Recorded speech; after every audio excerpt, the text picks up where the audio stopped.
What's up, chicken? What's up, chicken? You look like you're in a rap video from 2003.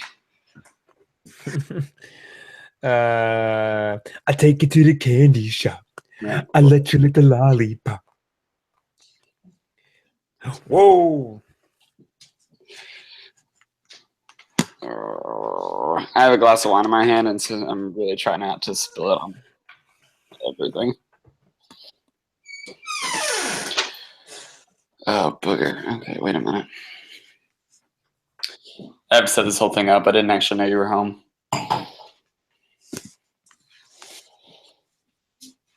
What? I set up the Nashville studio Oh, nice. because I did not know you were home. I just sent you a picture of a dapper frog. Oh, Was was it Dapper Frog? Yeah, it's from, you know the channel Drawfee? No. It's weird. There's only like 3 or 4 YouTube channels. You should know about it. I don't know why I thought you would know this. They're the people that do the art for Dorkly and College Humor. And they have their own YouTube channel called Drawfee where they draw stuff. And they more or less just take 2 random words and draw them together, which is really funny. It is funny. So someone will like send in a suggestion, like Dapper Frog, and they draw it, which is really hilarious to me. Are they good at drawing? Oh yeah. I mean, they do the art for the website, so they're really good at it. It's just super funny because it's really silly.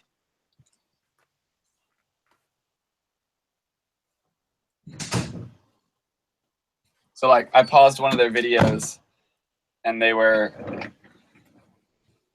drawing a snake-rabbit hybrid, which was really funny. Or a grandpa penguin. That was one from earlier in the episode. They're like, draw a grandpa penguin, and it's just like those just might be 2 random words you put together. which is why I texted you the other day about a random word generator. It's because I was watching Drawfee. Oh, nice.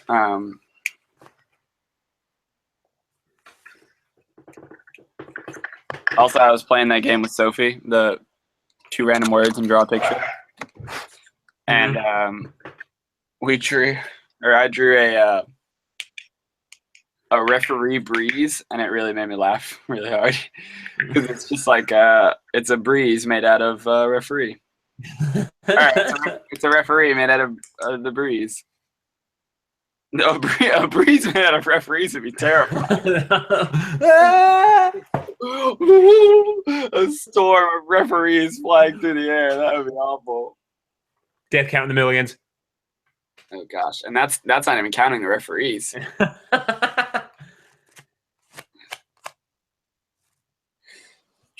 Okay, I'm gonna put in my big dumb headphones because I'm wearing a sweatshirt, so it seems more appropriate. Cool. Do we need to record the whole episode top to bottom? Kinda. Shoot. Well, here's the thing. It was too long. Okay. And also I talked too much. And so the amount of time it would take me to cut it down to a 20-minute episode would be longer than it would take to just re-record the episode. Because it was like 2 hours it was like a 2-hour video. So it would take 2 hours of just straight listening through it, plus an extra hour of editing. So it'd be like 3 hours to edit it when it's like, meh, or we could take like 45 minutes and re-record it. Okay, that makes sense. So Let me get my notes. Okay.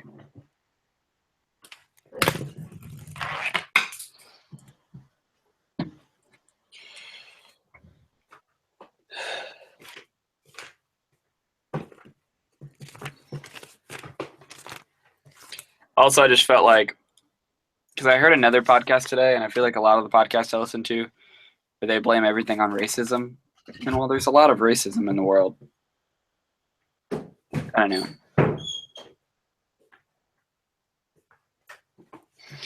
It just seemed like we don't. I don't know. We've already pointed out that Illuminati conspiracies are kind of racist. There's no point in having What's up? like, oh, you couldn't hear any of that. No. Okay. Well, I was saying is like I hear a lot. I've heard a lot of podcasts recently, and just a lot of the podcasts I listen to where they kind of blame kind of everything on racism, and it kind of bugs me, just because it's like everything is racist. Like, have you heard the new Gimlet podcast? No, which one is that? Um, Fart. It's the one about the news. I don't know. Whatever. If you've heard any Gimlet podcast, you've heard a clip of it because they're blitzing on that fall season. But Yeah. anyway, they were talking about like disliking disco, and yeah, there were like kind of some threads of how it had to do with like homophobia and racism, but it was just kind of like, I think people just didn't like it.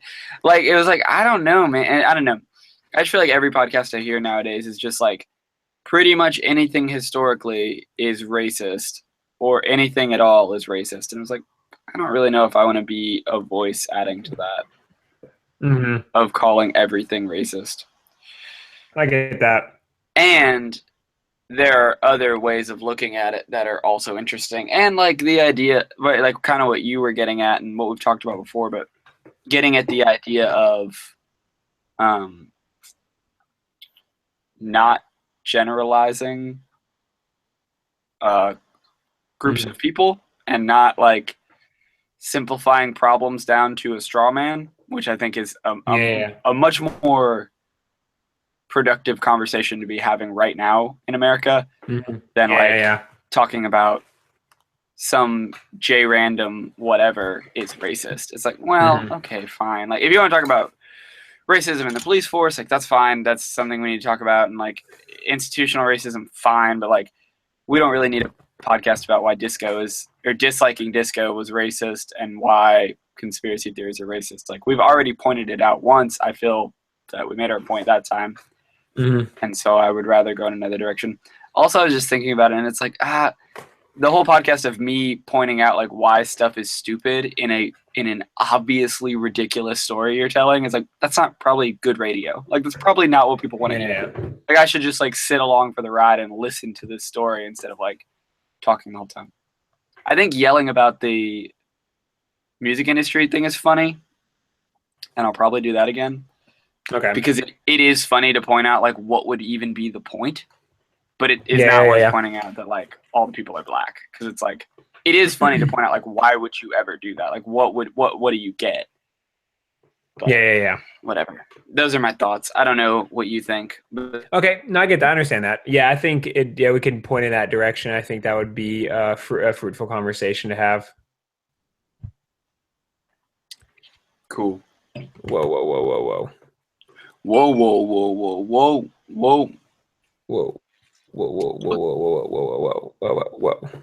My computer is frozen, but I can still hear you, so I guess it's fine.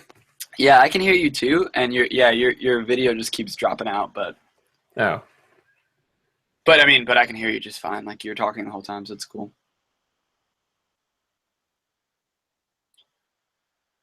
Oh no, are you frozen now?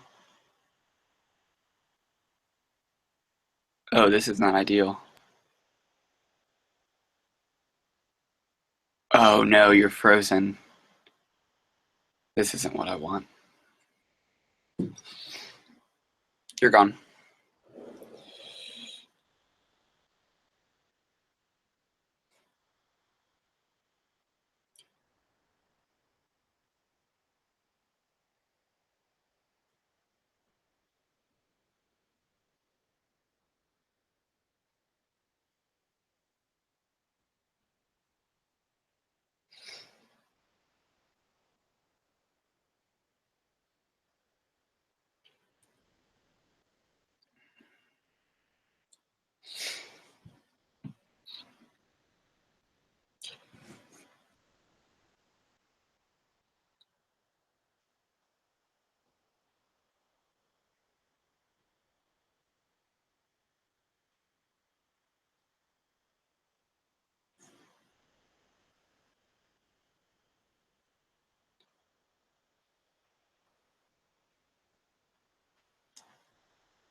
Mm. Okay. Well. What? What's it called? No idea. It's called virus. Virus.net, virus.deepweb.org, .anonymous. At hotmail.com. Yeah. Forward. Why was that ever part of how the internet worked? Like, yeah, it would be really helpful if you knew how many times someone replied. Like, question. Like, I know it's the same message. Yeah. Especially when it's like a forward. I don't need to know about the forward. Yeah. I mean, maybe that's like citing your sources. Maybe, I don't know. I feel like the is just replying.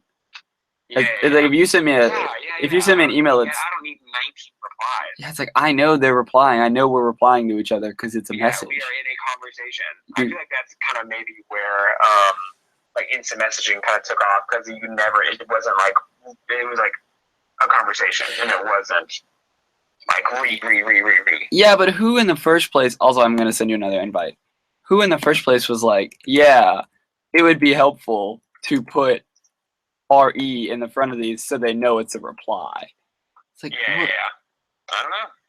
And for every reply from that point on, it's definitely one of those like old ancient computer things, you know, like.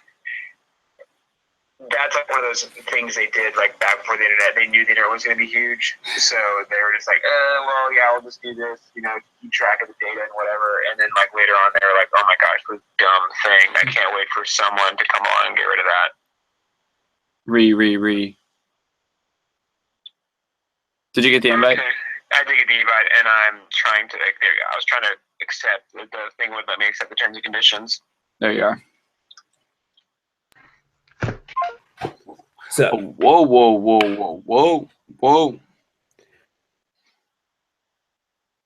Fucking.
God damn it.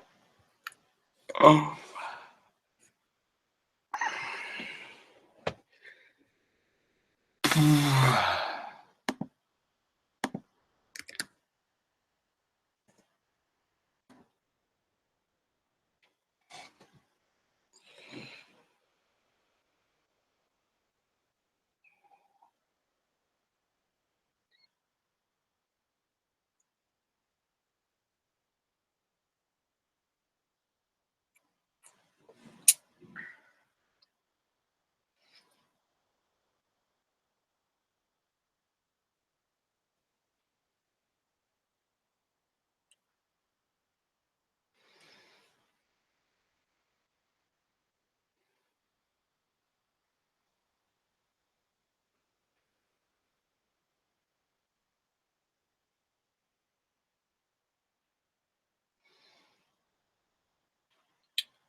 Hey everybody, welcome to Solve It, the show where two grown-ass men try to figure out how Google Hangouts work. That is certainly it. Yeah, here's what I think happened. Google earlier, when I got on the Google Hangout, it said, hey, do you want to rate and review a Google Hangout? And I said, no, thank you. And I think it was like, okay. Toy. All right. Okay. Well, I guess you're about to have a lot of technical difficulties because you didn't say that we were doing an exemplary job. You know, if you were to contact anyone at the company, we'd fix that for you, but... That's a nice podcast you got there. It'd be a shame if something happened to it. Cool. Cool. We're giving you this this way to record free between two places and put it onto your thing for no cost. Oh, okay. And you don't have any time to give it. Okay. I'd hate if it just crashed. I'd hate it. Man, that would suck. That seems like something a free service would do. You know, one that doesn't rely on people's positive reviews. But you know, we're obviously not a service like that. So, I guess we're the kind of service that crashes. I mean, I think we've got our intro. I don't even think we need to do another intro. I think we did. You actually want to let's start the show, I guess? Let's do it. Whoo. Hey there, welcome to Solve It. This is a podcast to talk about puzzles, codes, and the history of encryption. I'm Zach Johnson, and co-hosting with me as always is... Sam Cherry. Hey, Sam. How you doing this week? I am doing well. For the first time, we have a bit of follow-up to our previous episodes. So that's exciting. Well, okay, yeah. Number one, we have to amend our old rule that we can never talk about Donald Trump because... do we? Well, I don't know. It just seems a little more complicated at this point because as of the recording, he has won the presidential election. So. Okay. I mean, but we never talked about Barack Obama. That never came up. So I don't know. I mean, we could just continue to keep that streak going. That would be true if I hadn't cut out hours and hours of footage of you and I talking about whether or not Donald Trump is from an alternate universe and the multiple conversations we have had about how he might be literally from another time and space. Yeah, that has happened. But we'll see. We cut that, so that's true. I might cut all of it. Also, we haven't talked about. I mean, we haven't talked about any of the presidents. We haven't talked about. I haven't said one word about Millard Fillmore, and God knows I have strong opinions about Millard Fillmore.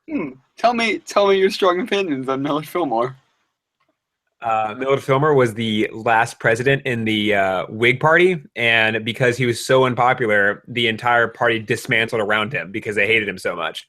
And he was the vice president to Zachary Taylor, who could have ended slavery 40 years before the Civil War, but he died eating a bowl of cherries and drinking too much milk, stuck with Millard Fillmore, and I blame him for the Civil War. I retract my statement. Yeah, you already know I have strong opinions about Millard Fillmore. And I have subdued all that because I thought we were just, one of the podcasts that doesn't talk about the presidency. That's fair. Although I think we have enough pedantic knowledge about all of the presidents that we could have a separate podcast just about the presidents. Yeah, we definitely could. So, okay. The second piece of follow-up would be relating to last week's episode about The Wire and structures of power. CGP Grey came out with a really cool video called The Rules for Rulers that I sent to you, Zach, but I don't know if you watched. But anyway, it's really good, and it deals with some of the concepts we talked about in the Wire episode, but he does a much better job because he is much smarter and more well-read than we are, and isn't just a guy that watched the Wire, which is what I yeah. or yeah. a guy that heard a guy who watched the Wire, which is what Zach is. Yeah, that doesn't really make us on the forefront of cutting knowledge. No. But CGP Grey's very smart, and he made a video that is kind of CGP Grey. He actually might be at the forefront of some life-altering work, but I don't think anyone showed up to Solve It podcast thinking that it was going to alter their viewpoints on race relations in America. Well, I was going to say structures of power. Someone did write in one of our reviews that they liked our commentary on race relations, which was interesting. Oh. Did you know that? It was part of my inspiration. It was part of my inspiration for doing an episode about The Wire. I was like, really? Like, all right, well. Come for the puzzles, stay for the two white guys talking about race relations. Yeah, it's like, well, if you liked that, I could talk about the Wire. Although we didn't really talk about race, because again, yeah, we're two white dudes. I was like, man, I don't really have that much to say about race that's informed. But I can talk about The Wire. Whatever. That's our follow-up. Yeah, at least we have that. All right. Cool. Well, every week on Solve It, one of us sends the other one a puzzle.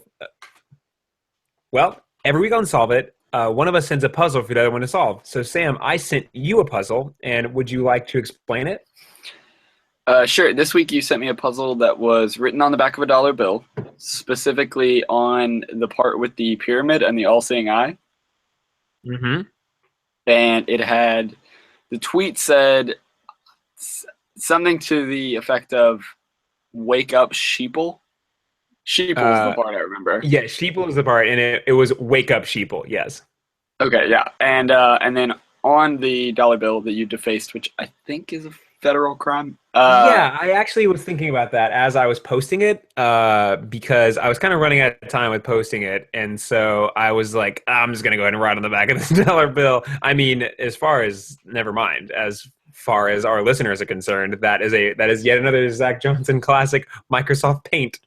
Yeah. You MS painted onto that picture of a dollar bill, and definitely didn't deface federal currency. Definitely not. If you would like to solve one of our outstanding puzzles that is on the Twitter, maybe we'll send you a dollar bill. That's been defaced. Yeah. If you want a defaced dollar bill, I may or may not have one in my my cupboard. I also don't think you can send money through the mail. I mean, there's a lot of weird money laws. I don't know. I think we can. I think it's just like not advised, you know. Where it's like, don't send money through the mail because like the postal people might steal it. I don't think that's why they say that. I think that is why they say that, because that's why people send birthday cards in the mail with money in them. Boom! People send birthday cards with money in the mail. Slam! You got debunked. All right, that's fair. Well, anyway, yeah. If you solve one of our, we have one outstanding puzzle that was attached to a prize. There's also been puzzles that I've sent that people have solved that weren't attached to prizes. So sorry. Yeah. But there is one that is a hidden puzzle that is out there on the Twitter. And in the off season, I'm probably going to send a lot more puzzles to listeners. So get excited for that. Okay. That was the least excited "get excited" I've ever heard. So get excited or whatever. And you might have to deal with a trinket. you might be responsible for this trinket. Everything is darkness. What were you gonna say? So the most important question every week is, Sam, did you solve my puzzle? I did. You did? I did. You sound so surprised, but yes, in fact, I did. Actually am super surprised. Because if you know what puzzle this is, you know that it's like, I mean, I don't want to like be all talking about how dope this puzzle is, but this is pretty hard to solve if you know what it is. It is, until you find a master, or what is it?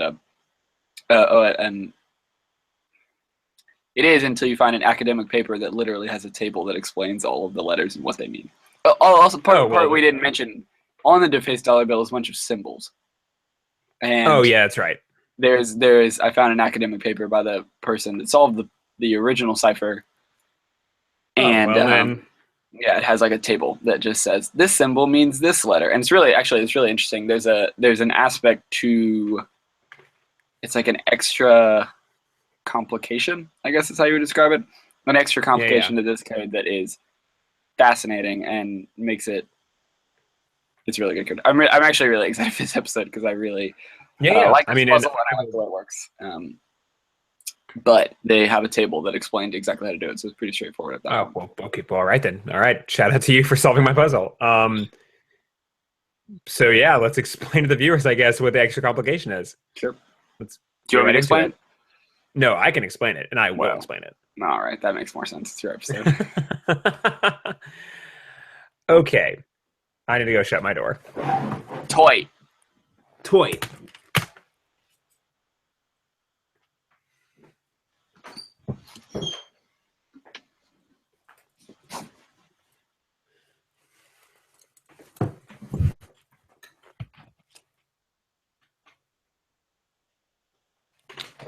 Oh, Sam blinked out of existence again.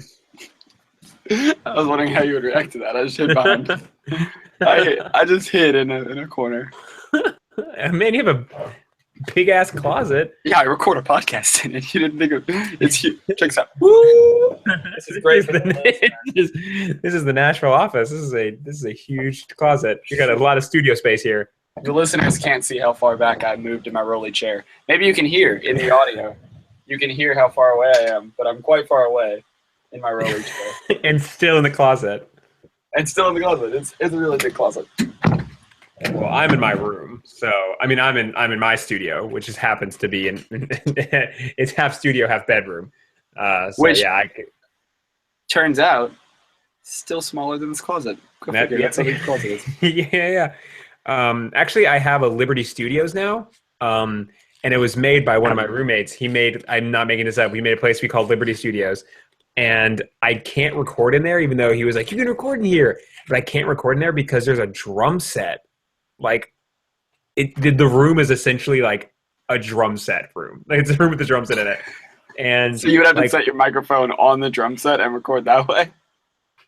I guess so, yeah. But also, when you talk, rattles ever so Sure. slightly. So there was like tons of drum set noises. So if you ever hear a podcast where you just hear tons of drum set noises, not like, I mean, the drum set doesn't go like do do do like that. That doesn't happen. But It's not a haunted drum set that plays music while you.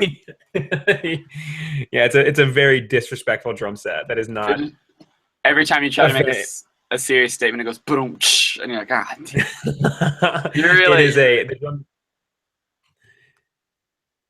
the ghost in the drum set is not a member of the Shadowy Horde, while at the same time being a member of its own separate Shadowy Horde. it is part of a shadowy horde that is also coming to get us, but not our but not shadowy the horde. Shadowy Horde, not our Shadowy Horde.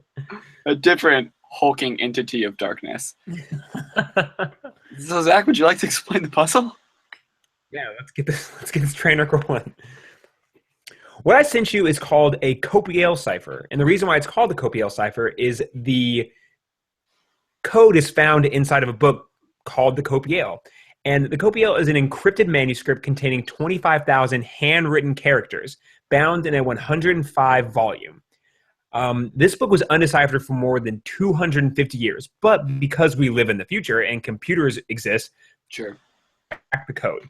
And this is what Sam said was the most interesting part, and the extra component about this cipher was that we needed computers because unlike most substitution ciphers, this one had multiple codes for the same letter. So, for example, A could be one of 5 or 6 symbols, and the same with B, C, and all the way through the rest of the alphabet, making it almost impossible to solve by hand.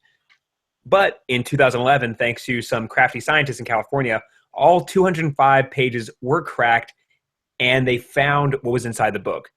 And what is inside the Copiale is bananas. Just a So, side note on that. To explain what the problem that the Copiale cipher is solving is frequency analysis, which we've talked about on the show a couple of times. But basically, words in the English language or words in any language, there are some letters that are more likely to show up. So E being the most likely letter, there's a probability that E will show up, and E and T and A I think are the most likely ones. So when you're looking at a cipher full of symbols, you find which symbols show up most often. Those ones are probably E or T or A, and you can kind of go through the probabilities until you get to like Z, which is the least likely letter, and solve it that way. But what's cool about the Copiale cipher is they flatten out the curve, basically. So they'll take E and put like 5 different symbols for it so that all of those show up about an equal amount of time as all of the other ones. So that the frequency of these symbols is all about even, and there's no way to figure out which is which. Also, can we pause for 1 second because my battery is about to die, so I just need to plug in my computer. Sure. Aight. Oi.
I'm back. Zach is gone. Zach is Okay. back. Oh, I don't know why I didn't expect that. Oh, that's hilarious. Isn't it funny? That's why I did it. Isn't it funny? Yeah. Oh my gosh. It's such a benign reaction, like, oh, I don't know, I guess he's not here. But it's so funny. Oh man, that is just funny. Great. All right. So, Cool. So, Sam, in all of your research about this cipher, did you find out what who the copiale belonged to? no. In the way that when I send you a puzzle, you get all wrapped up in the history of it and not the puzzle. When you send me a puzzle, I get all wrapped up in the how the puzzle works part and not any of the history. So, no, I have no idea. Okay, well, I'm going to tell you. This book contained the rituals and beliefs of a secret society known as the Oculists. Okay, and they're that company that Facebook bought, or? Yeah. Over 260 years ago, they came up with the Oculus. I don't even know what the name of that thing is called. The Oculus Rift. Rift. Yes. Yeah, they came up with that. Yeah, they came up with that 260 years ago, and but And they were all burned. They were all burned as witches. The end. Doop, doop, doop. There we go. End of the podcast. Yeah, but then when they deciphered in 2011, they were like, "Oh, hey, these guys got some pretty good ideas." I think that timeline matches up. I'll be honest. Yeah. So the I Oculus, didn't decipher it. They could have just lied to me. the Oculus Rift wrote the Facebook. Sorry. So Facebook wrote this book. Yeah, you heard it. You heard it here first. The Oculus Rift was invented 260 years ago. Sure. No, they were a secret society of eye doctors led by Count Friedrich August von Wiethelm. And prior to the decoding of the copiale, they were believed to just be eye doctors, a secret society of eye doctors. Sure. And they all wore their pants very high and mowed their lawns on time. Yeah. And had reasonable vacation homes, and timeshares. And there were eye doctors. There were eye doctors in a club talking about eyeballs and such, but the copiale actually reveals some pretty kooky stuff about their rituals and their practices. Namely, the leader of the organization, whatever chapter it is, would wear a lot of eyeball-related jewelry. Like he would have like a necklace with just like a big eyeball on it. And for whatever reason, oh, and you're going to love this, Sure. Their motto was to have their eyes open to knowledge, because they were because if they're all dorky dads, they might as well have dorky dad jokes. It really seems like you're just referring to a bunch of dorky dads. Yeah, a bunch of dorky eye doctors. Yeah. Also, oh, what is eyeball jewelry? I don't think it's like they don't wear like eyeballs, but it's like, you know, they just have I don't know, like chains with like diamond eyeballs in the bottom of them. I don't know. I mean, if rappers can wear like musicians can wear like let me rephrase that. I mean, if Waka Flocka Flame can wear a giant pendant of Fozzie Bear, I'm assuming that at some point someone could have a giant pendant of an eyeball. I don't think that would be that hard.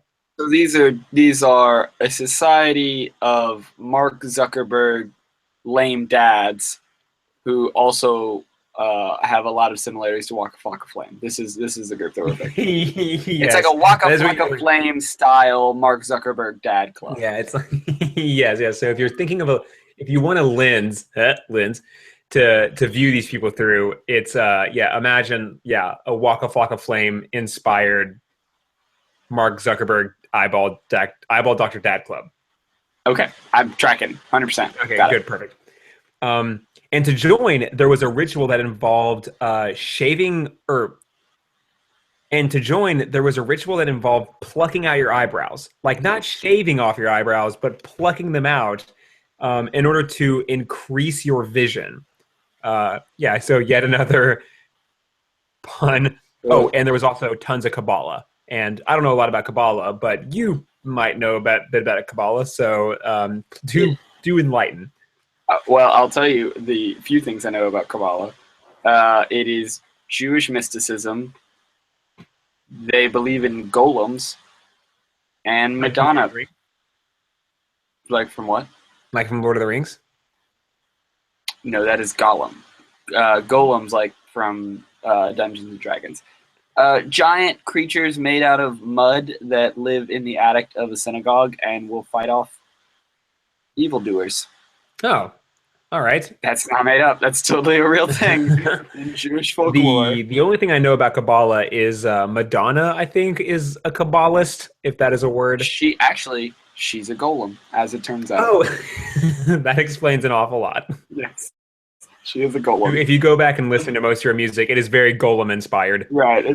And if you just really look, I mean, she's got a lot of costumes on. She is actually 7 feet tall and made out of mud. So I don't know. Yeah, she is a. Yeah, if you think it's like zooming in at pictures of her at the Super Bowl, like zoom in. It's like, it is revealed she is a 9 foot tall clay monster. She is a 9 foot. Yeah, exactly. So that's what the red ribbons are about. Madonna's a 9 foot tall clay monster.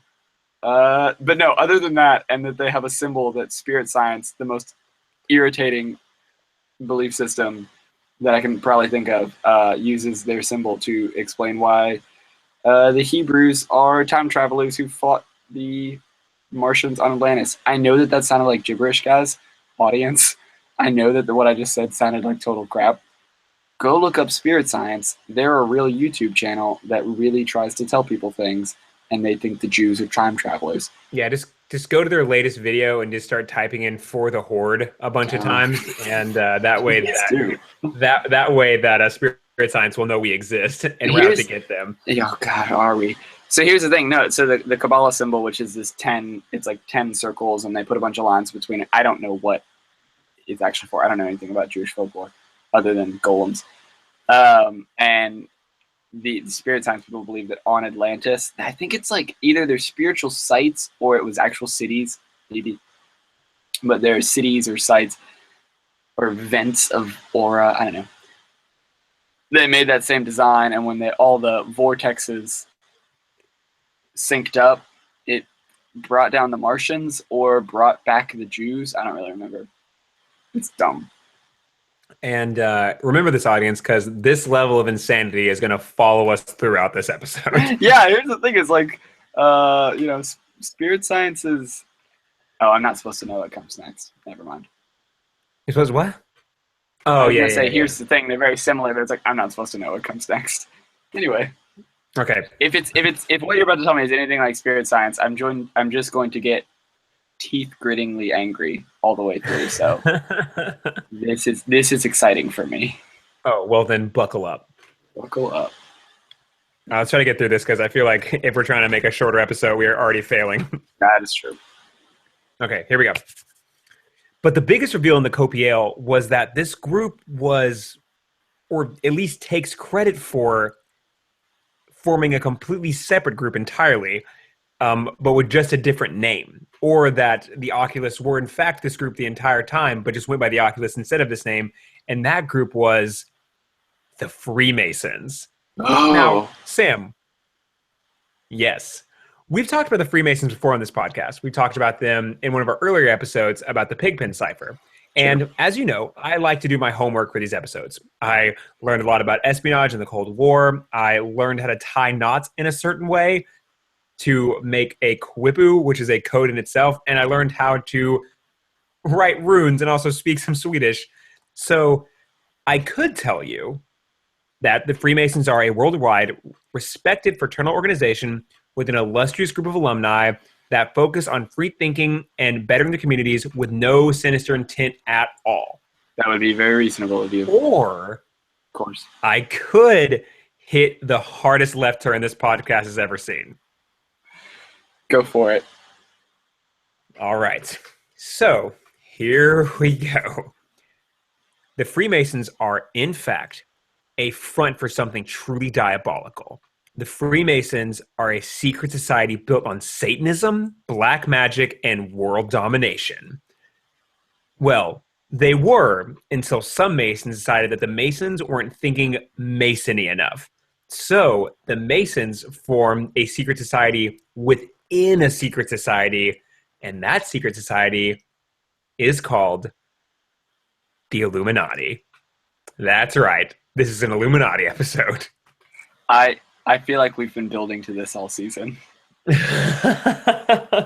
finally there. This could be one of the most divisive episodes in our entire repertoire because, like, some people might be crazy. Like, I feel like some members of the Horde might be crazy enough to be like, "Oh yeah, go." I mean, well, me included, are crazy enough to believe in the Illuminati. So, can I tell you what? I think this is the build-up for Solve It Civil War. Because do you know what next week's episode's about? The Illuminati. Oh, I'm really excited. So this is Solve It Civil War, Illuminati Part 1. What would that be? Solve It Civil War, Illuminati Part 1? Solve It Civil War. I feel like we solve it, Civil War, Oh, duh. Illuminati, Part 1? Perfect. Title. Print it. We're good. The Illuminati are the final secret society, the perfect, fully formed secret society beginning all the way back with Moses, who, by the way, didn't want to get the Jews out of the didn't want to get the Jews into the Promised Land and out of Egypt, but rather he wanted the Jews to go back into Egypt and start doing black magic. Can I tell you? If this ends with if this ends with the Jews own the banks and the media, we might be done doing a podcast together. This would be the real Civil War. While I know you're being farcical, it makes me so angry. But continue. So the secret societies began with Moses, and those secrets were passed on to the Knights Templar, who were in charge of guarding the Holy Grail or something.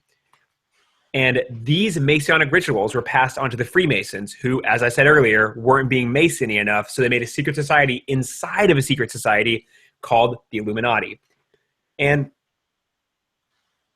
the Illuminati was perfect because they had 4 goals in mind. And these goals were to 1, eliminate the government, destroy all private property, destroy all family and the idea of family itself, and finally, eliminate all religion.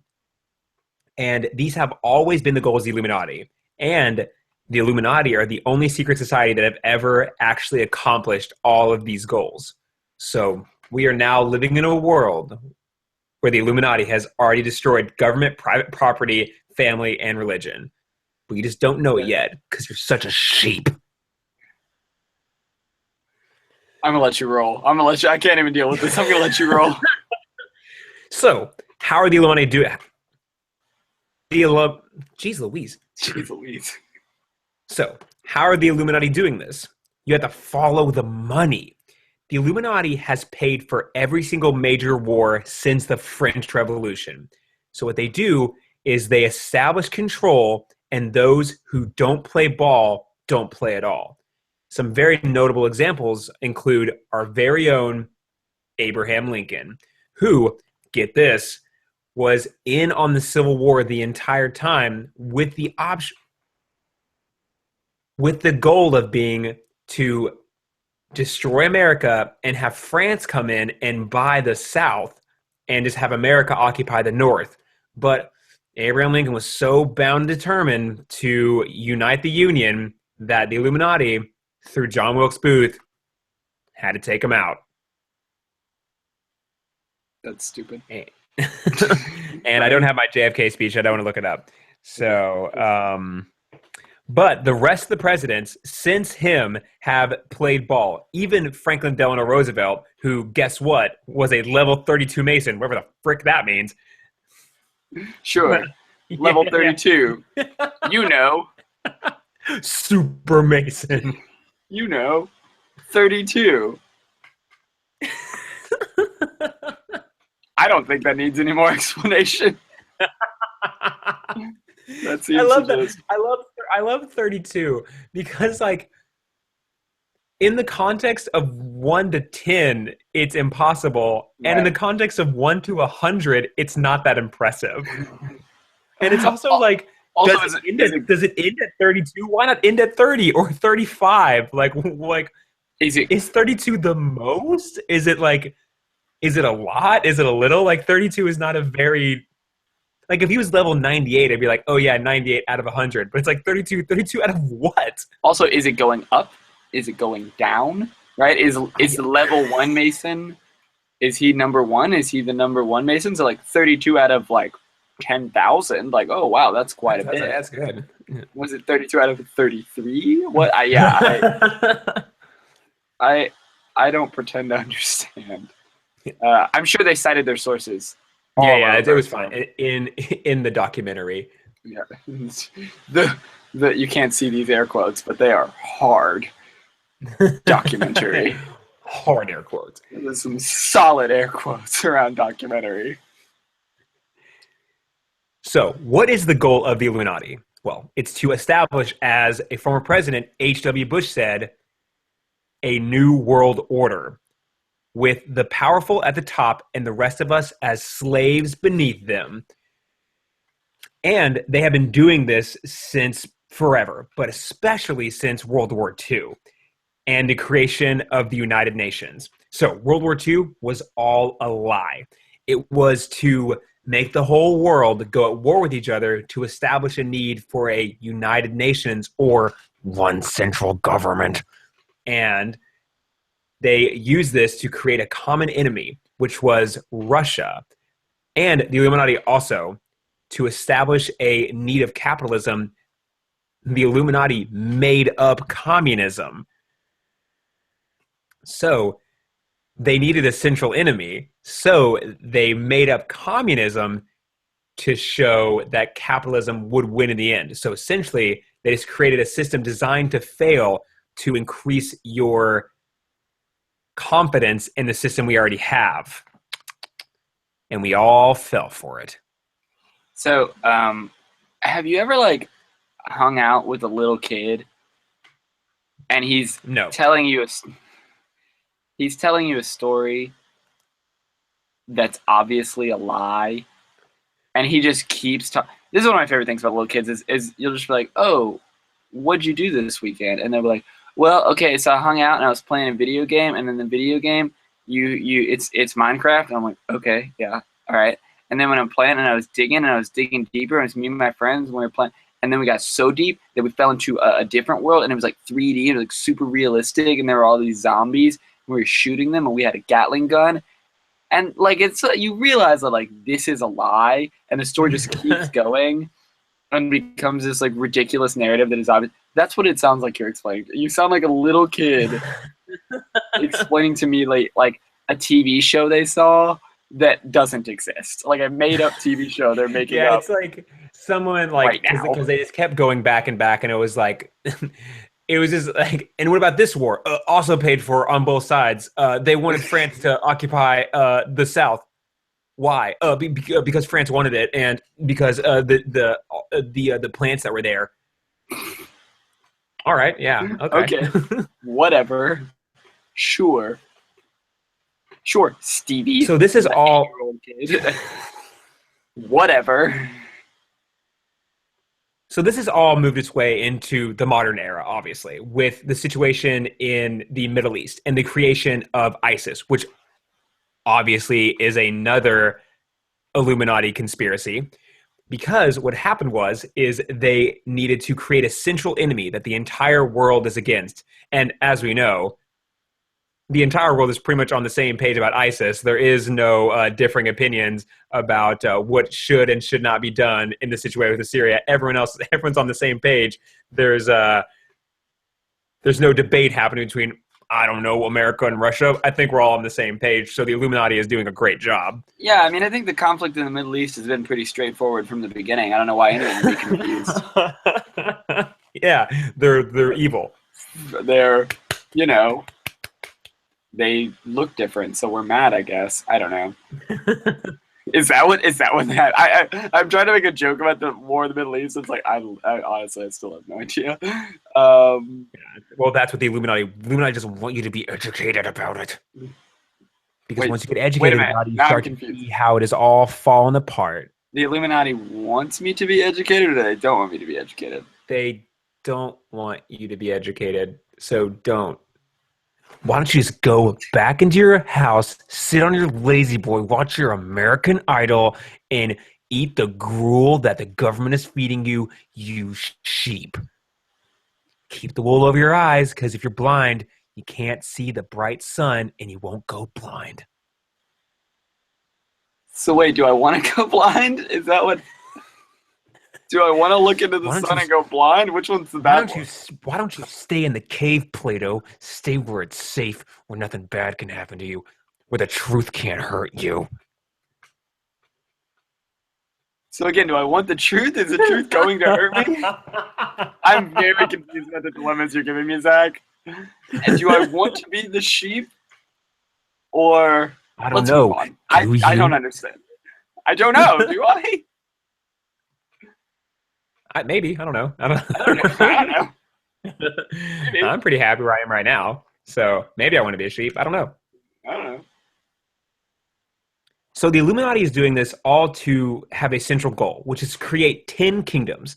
And these kingdoms include the European Union, the African Union, and the one that is most important to us, the North American Union, which will all combine together to create one world government. What are the other 7 unions, Zach? So 7 kingdoms, sorry. Well, obviously there is a Asia Union. 4, yeah. There is a Australian Union. Okay. There is a South American Union. All right, we're out of continents, so. And the moon. The moon is a kingdom as well. Okay. Nope, you still need 3 more, but thank you. Bring in those moon dollars. Yeah, I gotta get those moon dollars from those moon men. All right. So. Oh wait, I need 3 more, don't I? You need 3 more kingdoms, yeah. Antarctica. Well, still dumb, but all right, 2 more. The Vatican. Sure, whatever. And fine. Under the earth, obviously. and Atlantis. Yeah, no, I mean in the ground. I meant in the like the mole people. The mole people. The kingdom of mole people. Who, if we're in the business of talking about presidents, Another president that did not win the popular vote includes John Quincy Adams, who believed that there were mole people and he wanted to trade with them. As well as, this is not a mole people thing, Rutherford B. Hayes, who lost the popular vote. And, oh wait, that's my fact about Rutherford B. Hayes. I wanted to give another one. Nope, got nothing. Okay, well. That's my Hayes fact. Okay, well, there's not a lot of other Hayes facts out there. No. Who was the last president with a beard? Benjamin Cleveland? Harrison. No, he died. Grover Cleveland had a mustache. Well, yeah, they all died. Well, everyone dies. What I mean is he died in office.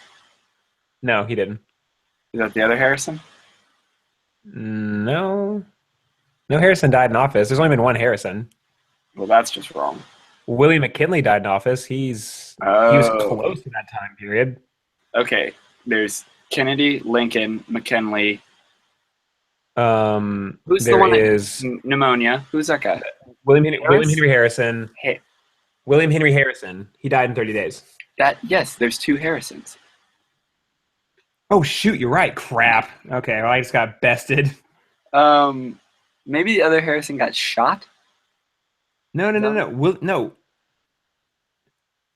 William Harrison didn't. No, Benjamin Harrison didn't get shot. Okay, I thought there was something about it. The only other president to die in office was Garfield. And, well, FDR died in office, too.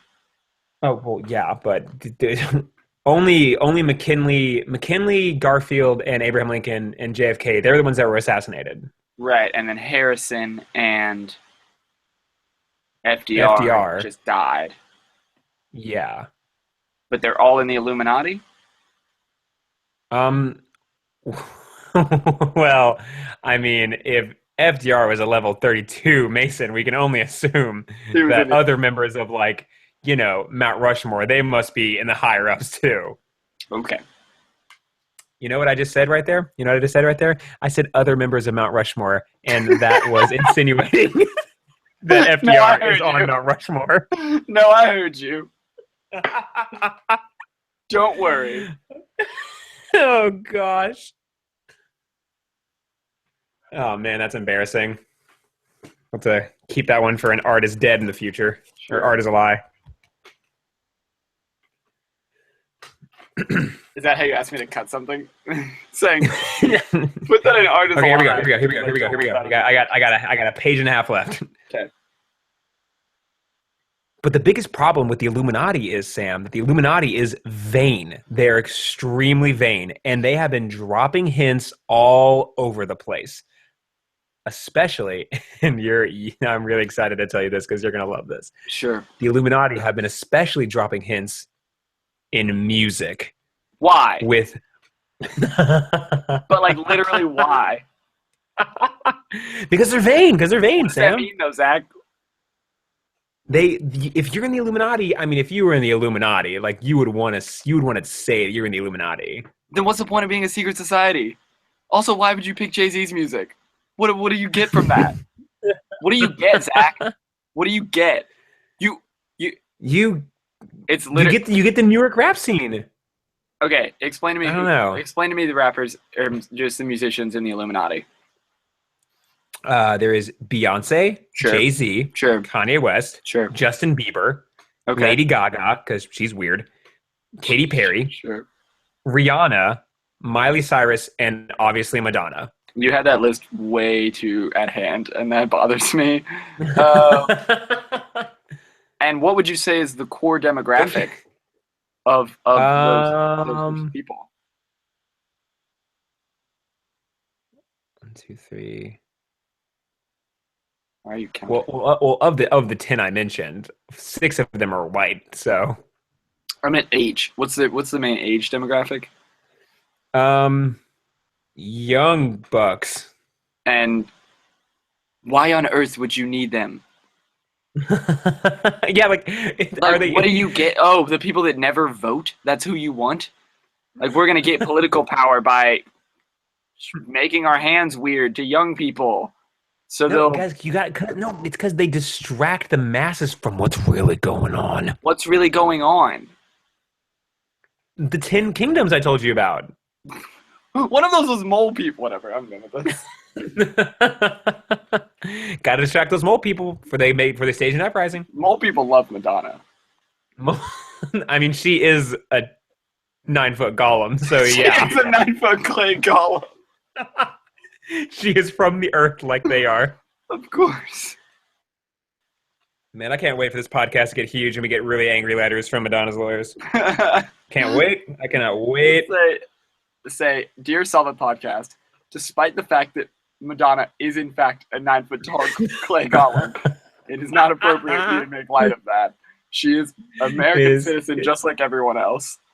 Yeah, it's like, when did this become more beautiful than this? And it's and it's like a picture of like Megan Fox next to a picture of a 9-foot tall golem. With like a little red string around her wrist, so you know it's and then like Madonna is now like one of the spokespeople for like Dove, like all women are beautiful. Dove, everyone's beautiful. Oh my god! Maybe it's Maybelline. Which is a 9-foot tall clay golem. Oh my gosh! So all this leads me to the puzzle. I sent you the pyramid because of the all-seeing eye, which is a reference to the Oculus. But what is scarier, Sam, and this is this part that'll blow your mind the most. What is scarier is what is on the other side of the dollar. So there's a pyramid on one side of the dollar, and what's on the other side of the dollar? I don't know. I don't have my wallet. But you've seen a dollar before, like you know. Yeah, but there's lots of things on. There's lots of things on the dollar. Okay, I really don't expect this to happen. Like the White House. It's the White House. Is that right? The Capitol building. It most certainly is not. You're referring to like other bills. No, there's like dollar, and if you look at the back of a $1 bill, sure, there are two circles. There's one with a pyramid, and the other circle has. I thought you were saying on the other side. Yeah, on the other side, on one side there's a pyramid. On the other side, there's a bald eagle. There's a bird. Okay, well. And that's I know this part. It's definitely a bald eagle. I'm aware of that. No. This is the reveal, Sam. The Illuminati has been dropping hints since the creation of the dollar because that is in fact not a bald eagle. Well, it is. Nope. That is a phoenix, and phoenixes are on fire, die, burn up, and they are made. They have a new life as something else, or as like a new. They're reborn, and so what the dollar is symbolizing with the bald eagle is that America will soon fall, and what will rise up out of it? A new world order. Dumbledore? No, that makes sense. No. So, Sam. The ultimate question of this podcast now is, have I convinced you to believe in the Illuminati? You have convinced me of nothing. Yeah, me either. Yeah, me either. So this will be the part of the podcast that will really put the divisiveness in it if any of the shadowy horde does believe in conspiracy theories. Because I am of the mind that conspiracy theories are simple solutions to complex geopolitical problems. Sure. And just because let me say that again. Okay. Complex solutions to complex geopolitical problems. And you can't just personify all of these things into a shadowy government, because in doing that, you are unwilling to admit a truly scary thing that is going on behind the scenes, which is the world is unpredictable. And saying that you knew there was a boogeyman the whole time doesn't make you any safer from it. And go ahead. Conspiracy theories to me always seem like a way for people to not feel conspiracy theories to me always feel like a way for people to think they had a drop on something they could have never even possibly understood. Like to blame the government would be like, oh, this is just the government at it again. All this is fake. none of this really happened. So in the way of like the people that died on 9/11, that whole thing was either staged or the people there died for a sinister government that was just trying to take control of the world. Or the ones that are even more difficult to understand is situations like Sandy Hook, where you could say the entire thing was staged by the Obama administration in order to enforce more gun control.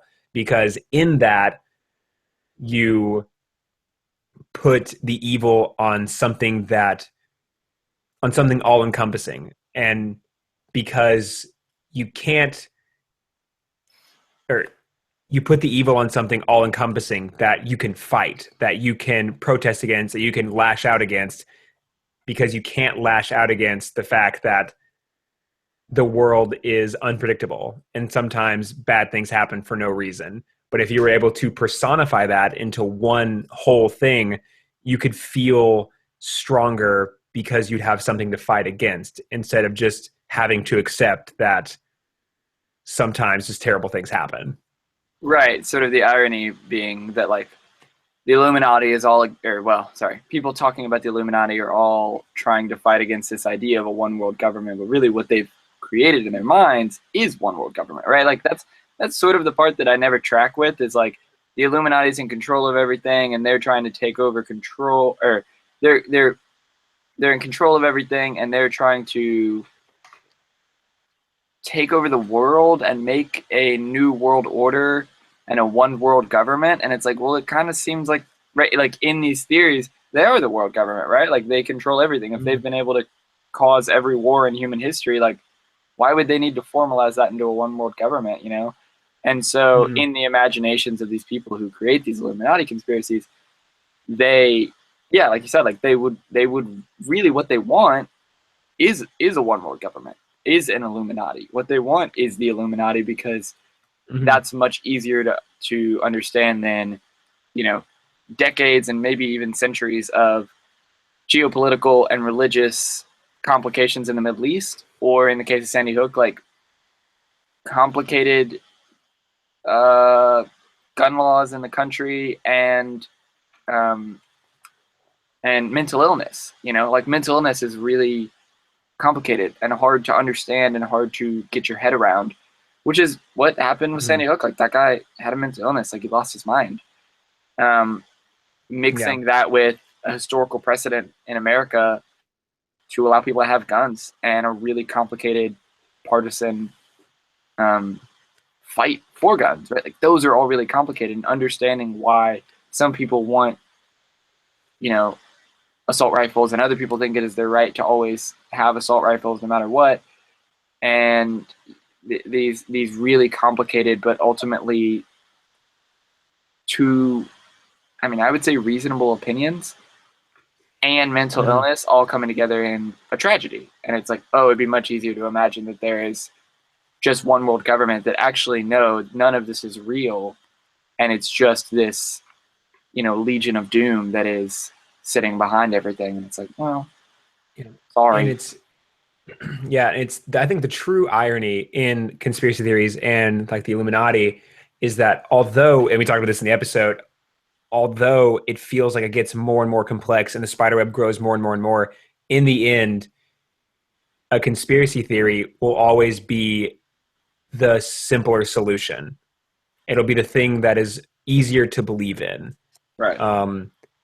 Because it's very easy to discount tragedies on like in war and things as there's one government and they just want us to get the oil or whatever, instead of going back and finding that the true history involves much more heartache and much more complexities than this fake one ever could have. Right.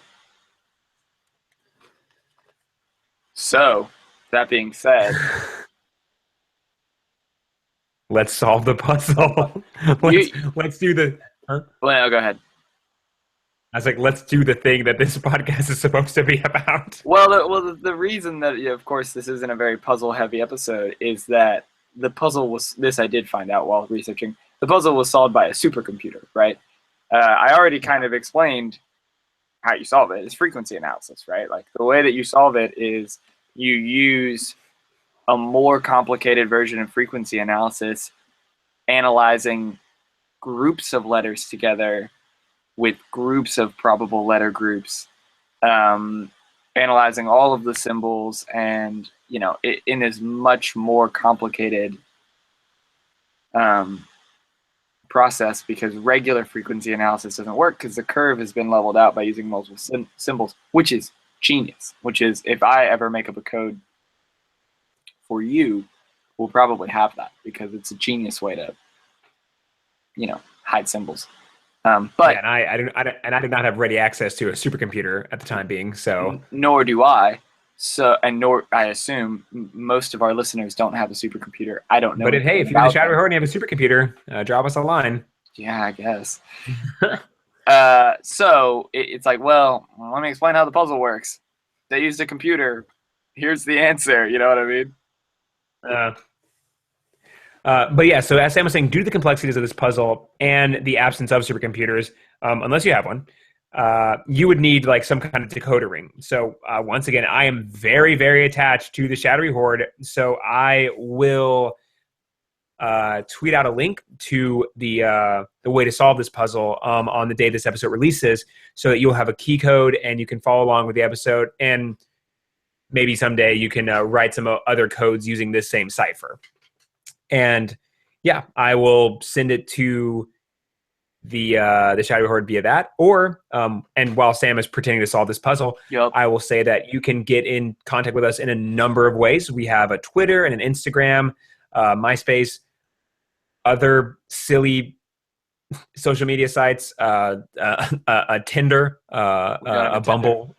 Well, I don't have. So we'll solve it. We'll solve it. Does if so. you here's the thing, Sophie, if you're listening to the, never mind, I'm not going to say Sophie. If you're listening, now they know. No, I'm just going to cut it because I'm the editor. If you're listening to this and you get matched with Solve It on Tinder, it is Zach and it's not me, because I am in a it's happy relationship. And yeah, it's Solve It. So yeah, but it's not. But if you're free anytime throughout the week and you do want to get dinner with Solve It, I'm pretty sure that Solve It would be happy to oblige. Half of Solve It. Again, half of it. If you live in Louisville and would like to get dinner with Solve It, get on Tinder. But if you live in Nashville, please leave me alone. I'm not friendly, and I don't want to meet up with you. Email Zach. And you can email us at solveit@gmail.com, which is one of the best ways to get in contact with us. Great. So, Sam, I have given you enough time to solve the puzzle, I assume. And with the answer to this puzzle, I will ask, Sam, what is, and I revealed this in the puzzle. Sam, what is the answer to the puzzle and the truth of the Illuminati? Conspiracies are dumb. Those aren't just. Well, that's the answer. Those aren't just. That's the answer to the puzzle. Those are also my feelings, but that's also the answer. Yes, conspiracies are dumb. If we ever do, no, I don't know. Do we don't outro again? No, we're good. Cool. I'm probably gonna stitch together the two episodes, because I think our bits in the first, our bits in the second one were good too. Our opening bits in the first one were better, and then the actual history was better in the second one. So I'll stitch it together. Yeah, we'll get it when we get it. You won't get it tomorrow morning. That's for sure. For sure. We'll get it when we get it. Well, I have to be up early to make lattes for pennies, so I'm gonna go to bed. All right. Good night. See you. Would you like some caramel drizzle on that?